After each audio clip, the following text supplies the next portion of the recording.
Shalom sesamaku yang dikasihi Tuhan. Hari ini kita akan membaca dan mendengarkan seri Alkitab Kronologi.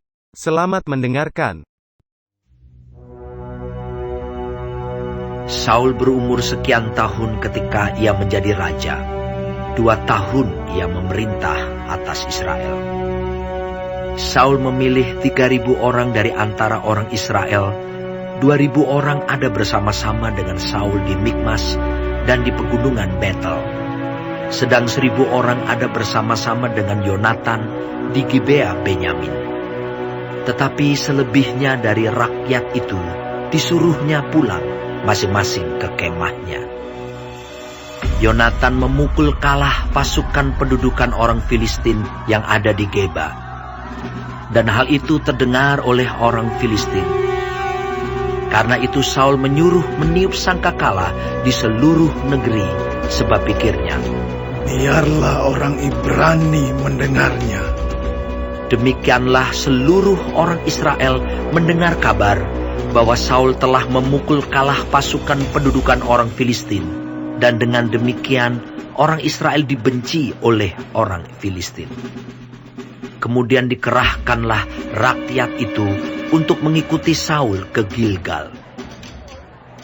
Adapun orang Filistin telah berkumpul untuk berperang melawan orang Israel. Dengan 3.000 kereta, 6.000 orang pasukan berkuda, dan pasukan berjalan kaki sebanyak pasir di tepi laut. Mereka bergerak maju dan berkemah di Mikmas, di sebelah timur Bet Awen. Ketika dilihat orang-orang Israel bahwa mereka terjepit, sebab rakyat memang terdesak, maka larilah rakyat bersembunyi di gua, Teluk Batu, Bukit Batu, Liang Batu, dan Perigi. Malah ada orang Ibrani yang menyeberangi arungan sungai Yordan menuju tanah Gad dan Gilead, sedang Saul masih di Gilgal, dan seluruh rakyat mengikutinya dengan gemetar. Ia menunggu 7 hari lamanya sampai waktu yang ditentukan Samuel. Tetapi ketika Samuel tidak datang ke Gilgal, mulailah rakyat itu berserak-serak meninggalkan dia. Sebab itu Saul berkata, bawalah kepadaku korban bakaran dan korban keselamatan itu. Lalu ia mempersembahkan korban bakaran. Baru saja ia habis mempersembahkan korban bakaran, maka tampaklah Samuel datang. Saul pergi menyongsongnya untuk memberi salam kepadanya. Tetapi kata Samuel, apa yang telah kau perbuat?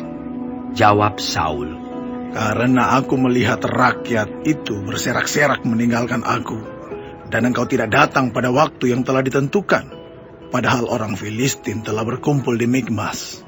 Maka pikirku, sebentar lagi orang Filistin akan menyerang aku di Gilgal, padahal aku belum memohonkan belas kasihan Tuhan. Sebab itu aku memberanikan diri, lalu mempersembahkan korban bakaran. Kata Samuel kepada Saul, perbuatanmu itu bodoh. Engkau tidak mengikuti perintah Tuhan Allahmu yang diperintahkannya kepadamu. Sebab sedianya Tuhan mengokohkan kerajaanmu atas orang Israel untuk selama-lamanya. Tetapi sekarang kerajaanmu tidak akan tetap. Tuhan telah memilih seorang yang berkenan di hatinya, dan Tuhan telah menunjuk dia menjadi raja atas umatnya. Karena engkau tidak mengikuti apa yang diperintahkan Tuhan kepadamu. Kemudian berangkatlah Samuel dan pergi dari Gilgal ke Gibea Benyamin. Tetapi Saul memeriksa barisan rakyat yang ada bersama-sama dengan dia itu, kira-kira 600 orang banyaknya. Saul dan Yonatan anaknya, dan rakyat yang ada bersama-sama dengan mereka, tinggal di Geba Benyamin, sedang orang Filistin berkemah di Mikmas. Maka keluarlah orang-orang penjarah dari perkemahan orang Filistin dalam 3 gerombolan. Gerombolan yang satu mengambil jalan ke Ofra, ke daerah Shual. Gerombolan yang kedua mengambil jalan ke Bet Horon. dan gerombolan yang satu lagi mengambil jalan ke perbatasan yang menghadap ke lembah Zeboim, arah ke padang gurun. Seorang tukang besi tidak terdapat di seluruh negeri Israel, sebab orang Filistin berkata, "Jangan-jangan orang Ibrani membuat pedang atau tombak." Jadi semua orang Israel harus pergi kepada orang Filistin untuk mengasah mata bajaknya, beliungnya, kapaknya, atau aritnya masing-masing. Adapun bayarannya ialah 2/3 shikal untuk mata bajak dan beliung, dan 1/3 shikal untuk mengasah kapak dan untuk memasang kusa. Sehingga pada hari pertempuran itu, sebilah pedang atau lembing pun tidak terdapat pada seluruh rakyat yang ada bersama Saul dan Yonatan. Tetapi Saul dan Yonatan anaknya itu masih mempunyainya. Dan suatu pasukan pengawal orang Filistin telah keluar ke pelintasan gunung di Mikmas.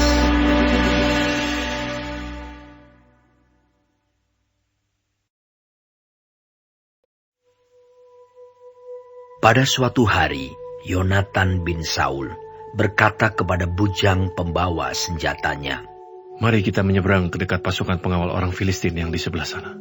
Tetapi tidak diberitahukannya hal itu kepada ayahnya. Adapun Saul duduk di ujung Gibea di bawah pohon delima yang di Migron.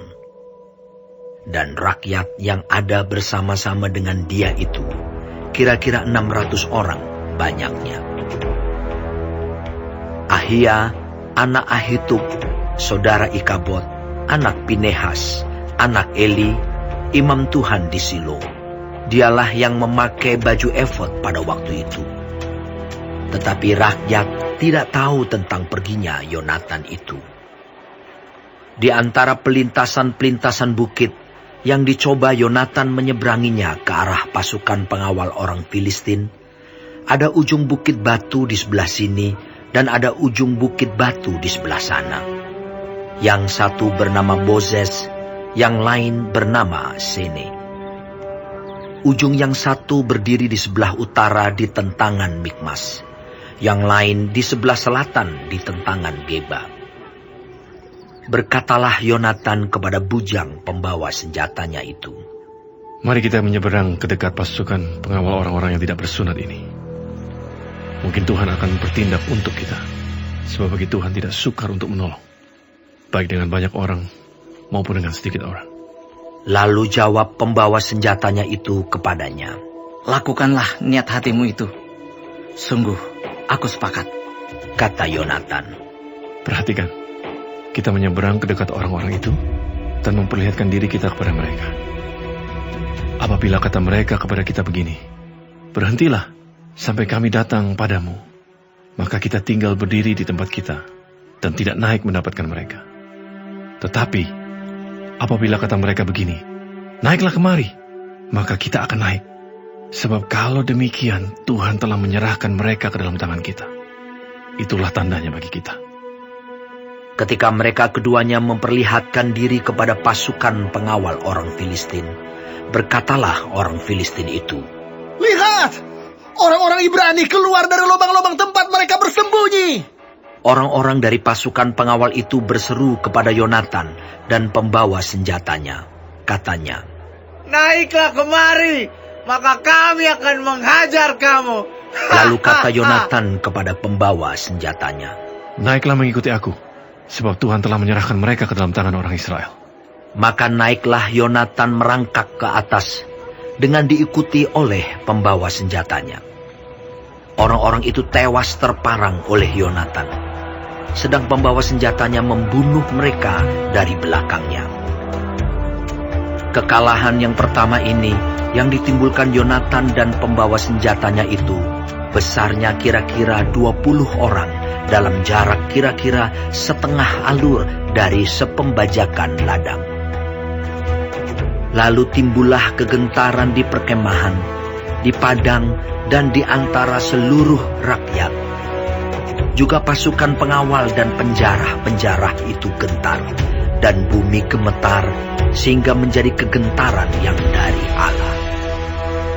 Ketika peninjau-peninjau Saul di Gibea Benyamin melihat hal itu, dan sesungguhnya orang ramai seperti ombak berjalan ke sana kemari, berkatalah Saul kepada tentara yang bersama-sama dengan dia itu, "Periksalah barisan, dan lihatlah siapa yang pergi daripada kita." Mereka memeriksa barisan, dan ternyata Yonatan dan pembawa senjatanya tidak ada. Lalu kata Saul kepada Ahia, "Bawalah baju efod kemari." Karena pada waktu itu dialah yang memakai baju efod di antara orang Israel. Tetapi sedang Saul berbicara kepada imam itu, maka kian lama kian bertambahlah keributan di perkemahan orang Filistin. Sehingga Saul berkata pula kepada imam itu, "Biarlah." Kemudian berkumpullah Saul dan seluruh rakyat yang bersama-sama dengan dia itu. Dan ketika mereka sampai ke tempat pertempuran, tampaklah setiap orang menikam temannya dengan pedang. Suatu huru-hara yang sangat besar. Lagi pula orang-orang Ibrani yang telah lama tinggal pada orang Filistin dan yang telah ikut maju dalam tentara mereka.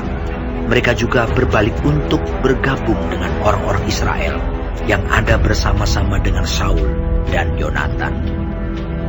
Bahkan ketika semua orang Israel yang telah bersembunyi di pegunungan Efraim mendengar bahwa orang Filistin telah lari, orang-orang itu pun bergabung dengan mereka dalam pertempuran.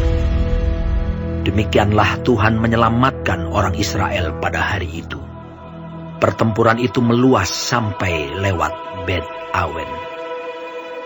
Ketika orang-orang Israel terdesak pada hari itu, Saul menyuruh rakyat mengucapkan kutuk, katanya, "Terkutuklah orang yang memakan sesuatu sebelum matahari terbenam, dan sebelum aku membalas dendam terhadap musuhku." Sebab itu tidak ada seorang pun dari rakyat yang memakan sesuatu. Dan seluruh orang itu sampailah ke suatu hutan, dan di sana ada madu di tanah. Ketika rakyat sampai ke hutan itu, tampaklah ada di sana madu meleleh, tetapi tidak ada seorang pun yang mencedoknya ke mulutnya dengan tangan, sebab rakyat takut kepada sumpah itu. Tetapi Yonatan tidak mendengar bahwa ayahnya telah menyuruh rakyat bersumpah. Ia mengulurkan tongkat yang ada di tangannya dan mencelupkan ujungnya ke dalam sarang madu. Kemudian ia mencedoknya ke mulutnya dengan tangan. Lalu matanya menjadi terang lagi. Dan seorang dari rakyat berbicara, katanya, "Ayahmu telah menyuruh rakyat bersumpah dengan bersungguh-sungguh. Katanya, terkutuklah orang yang memakan sesuatu pada hari ini, sebab itu rakyat letih lesu." Lalu kata Yonatan, Ayahku mencelakakan negeri. Coba lihat, bagaimana terangnya mataku setelah aku merasai sedikit dari madu ini. Apalagi jika sekiranya rakyat pada hari ini boleh makan dengan bebas dari jarahan musuhnya yang telah didapatnya. Tetapi sekarang tidaklah besar kekalahan di antara orang Filistin. Dan pada hari itu mereka memukul kalah orang Filistin dari Mikmas sampai ke Ayalon. Rakyat sudah sangat letih lesu. Sebab itu rakyat menyambar jarahan. Mereka mengambil kambing domba, lembu dan anak lembu, menyembelihnya begitu saja di atas tanah, dan memakannya dengan darahnya. Lalu diberitahukanlah kepada Saul demikian, "Lihat, rakyat berdosa terhadap Tuhan dengan memakannya dengan darahnya." Dan ia berkata, "Kamu berbuat khianat. Gulingkanlah sekarang juga sebuah batu besar kemari." Kata Saul pula, "Berserak-seraklah di antara rakyat dan katakan kepada mereka, setiap orang harus membawa lembunya atau dombanya kepadaku. Sembelilah itu di sini, maka kamu boleh memakannya. Tetapi janganlah berdosa terhadap Tuhan dengan memakannya dengan darahnya." Lalu setiap orang dari seluruh rakyat membawa serta pada malam itu lembunya. dan mereka menyembelihnya di sana. Saul mendirikan mezbah bagi Tuhan. Inilah mezbah yang mula-mula sekali didirikannya bagi Tuhan. Lagi kata Saul, marilah kita pada malam ini mengejar orang Filistin dan menjarahi mereka sampai fajar menyingsing. Dan janganlah kita biarkan hidup seorang pun dari mereka. Jawab mereka itu, Perbuatlah apa yang kau pandang baik. tetapi imam berkata, Marilah kita dahulu tampil menghadap Allah di sini. Saul bertanya kepada Allah, Bolehkah aku mengejar orang Filistin itu? Akan kau serahkankah mereka ke dalam tangan orang Israel? tetapi pada hari itu ia tidak menjawab Saul. Lalu kata Saul, Datanglah kemari, kamu segala pemuka rakyat. Berusahalah mengetahui apa sebab dosa ini terjadi pada hari ini. Sebab demi Tuhan yang hidup, yang menyelamatkan orang Israel, sekalipun itu disebabkan oleh Yonatan, anakku, maka ia pasti akan mati. tetapi seorang pun dari seluruh rakyat tidak ada yang menjawabnya. Kemudian berkatalah ia kepada seluruh orang Israel, Kamu berdiri di sebelah yang satu, dan aku serta anakku Yonatan akan berdiri di sebelah yang lain. Lalu jawab rakyat kepada Saul. Perbuatlah apa yang kau pandang baik. Lalu berkatalah Saul, Ya Tuhan, Allah Israel, mengapa engkau tidak menjawab hamba-Mu pada hari ini?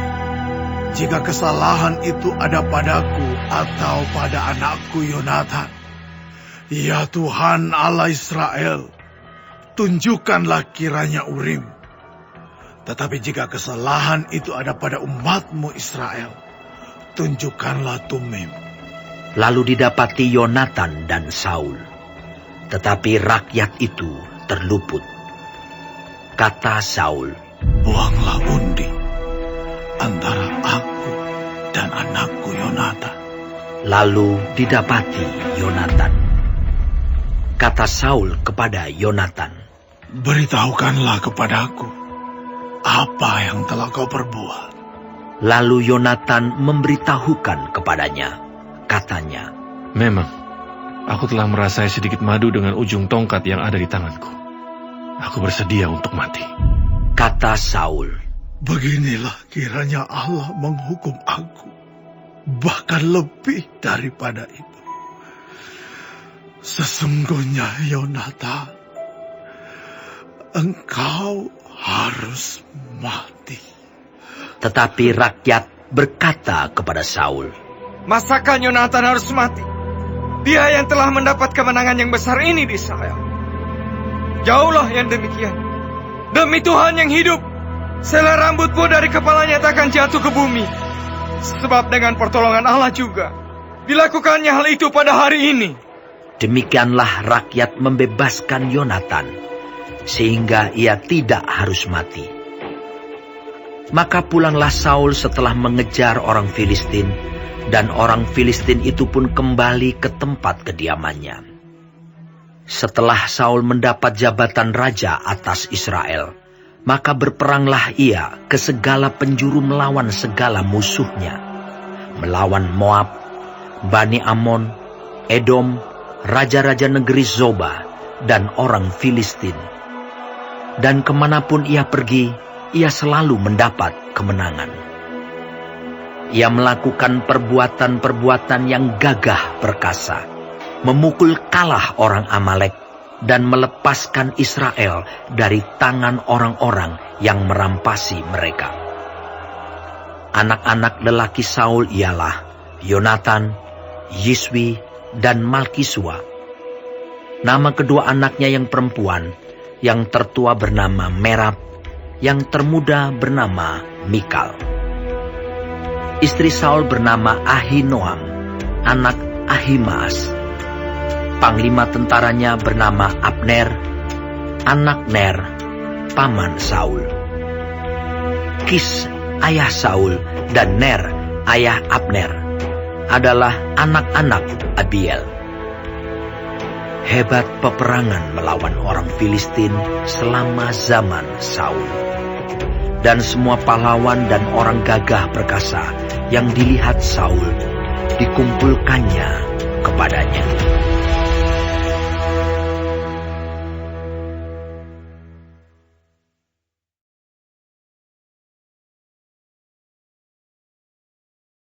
Hari ini kita telah mendengarkan seri Alkitab Kronologi. Tuhan Yesus memberkati.